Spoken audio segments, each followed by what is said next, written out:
الحمد لله رب العالمين والصلاة والسلام على شفيع المذنبين خاتم النبيين رسول رب العالمين وعلى آله وصحبه أجمعين. بسم الله الرحمن الرحيم. وما كان لمؤمن أن يقتل مؤمنا إلا خطأ ومن قتل مؤمنا خطأ فتحرير رقبة مؤمنة ودية مسلمة إلى أهله. صدق اللہ مولانا العظیم.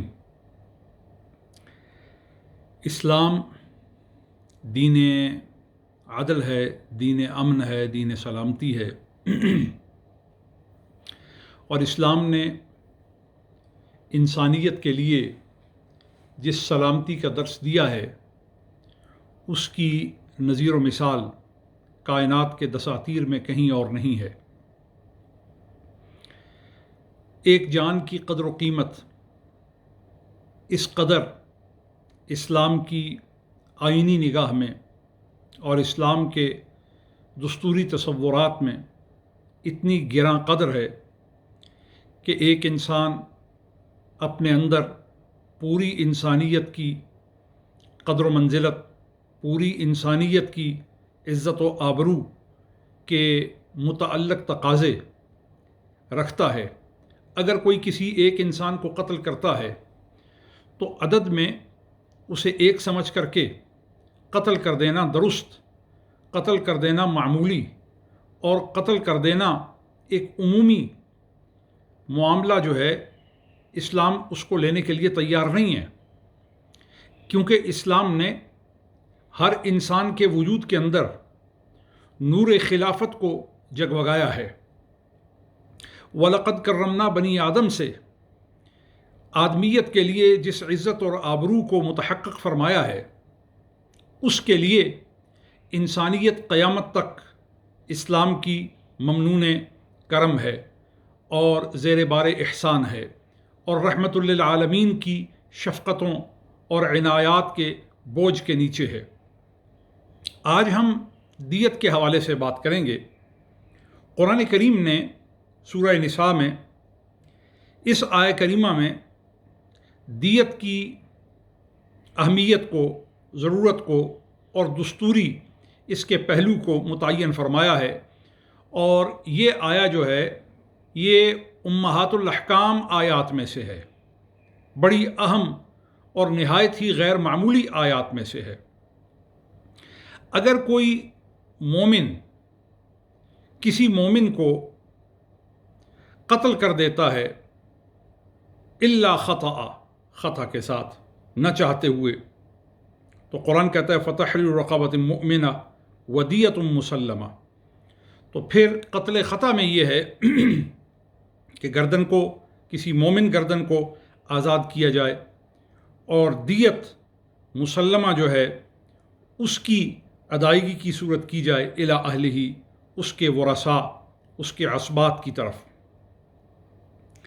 اب یہ جو دیت ہے حدیث شریف میں اس کی تفصیل آتی ہے کہ دیت الرجل 100 ابل، مرد کی دیت جو ہے وہ 100 اونٹ ہے اور عورت کی دیت جو ہے وہ 50 اونٹ ہے. اس پر بہت سے لوگ اپنی مرضی اور اپنے معیار عقل و فہم کے مطابق گفتگو کرتے ہیں. اگرچہ دین کا معاملہ ٹامکٹوئیوں کی اجازت نہیں دیتا، اگرچہ دین کا معاملہ کوئی معمولی نہیں ہے کہ ہر شخص اس میں رائے زنی کرتا پھرے، اور خصوصاً اس باب میں جبکہ صراحتاً، بواہن اور لفظاً، دلالتاً، قطعی الدلالہ اور قطعی الثبوت فرمان نبوی سے اس کا فیصلہ ہو چکا ہو. میرا خیال ہے کہ جب آپ اسلام کو مغربی تناظر سے سمجھنے کی کوشش کریں گے، اسلام کو مستشرقین کے تناظر سے سمجھنے کی کوشش کریں گے، اسلام کو غیر مسلم ماحول کے اثر سے آپ سمجھنے کی کوشش کریں گے، تو پھر آپ کی سمجھ کے اندر کجی آ جائے گی. کیونکہ حقیقت یہ ہے کہ اسلام نہ افریقی ہے، نہ ایشیائی ہے، نہ امریکی ہے، نہ یورپی ہے، نہ آسٹریلوی ہے۔ اسلام آفاقی ہے۔ اسلام کسی تہذیب کا مرہون اور کسی تہذیب کا مأموم نہیں ہے، کسی کے پیچھے چلنے والا نہیں ہے۔ یہ قانون ہے، یہ دستور ہے، یہ ضابطہ ہے، یہ آئین ہے۔ آپ اگر غور کریں تو مرد اور عورت کی دیت میں بڑا فطری ایک تناسب ہے، کیونکہ مرد کی دیت 100 اونٹ اس لیے رکھے گئے ہیں کہ فطری طور پر مرد راعی ہے، کفیل ہے، مسئول ہے، ذمہ دار ہے اپنے پورے گھرانے کا۔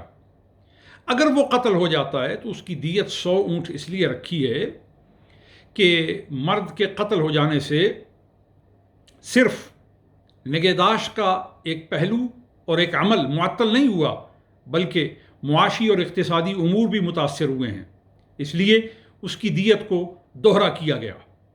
اور عورت بطور جان اس کی بڑی قدر ہے، اس کی بڑی قیمت ہے، اس کی بڑی منزلت ہے۔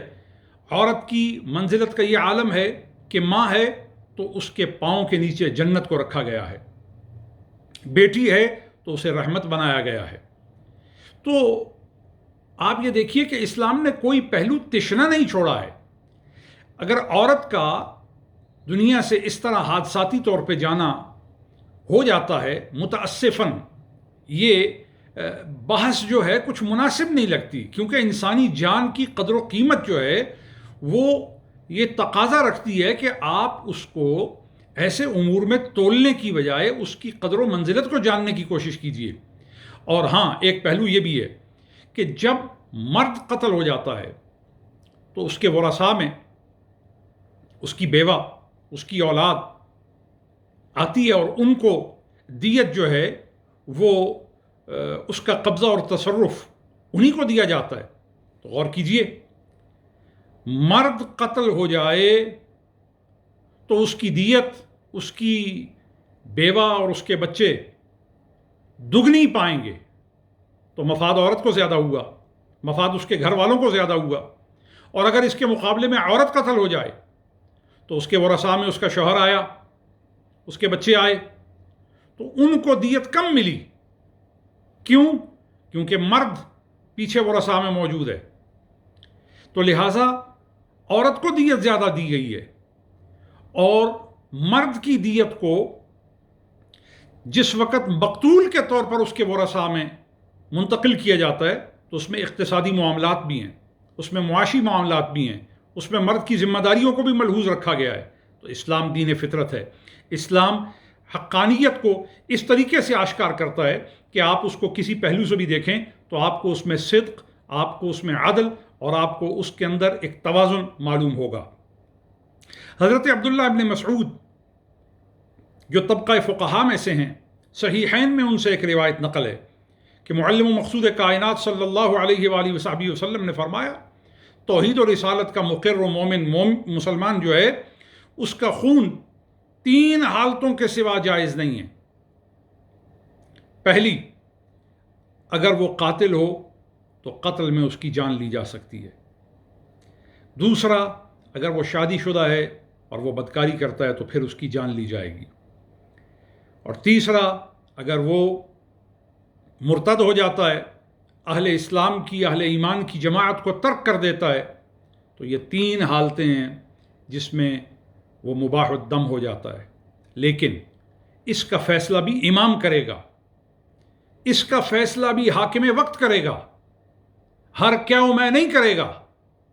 لہٰذا اس سے پتہ چلتا ہے کہ اسلام ایک جان کو کتنی قیمت دیتا ہے، اور دیت کا پہلو بھی انسانی جان کی قدر و منزلت کو آشکار کرتا ہے۔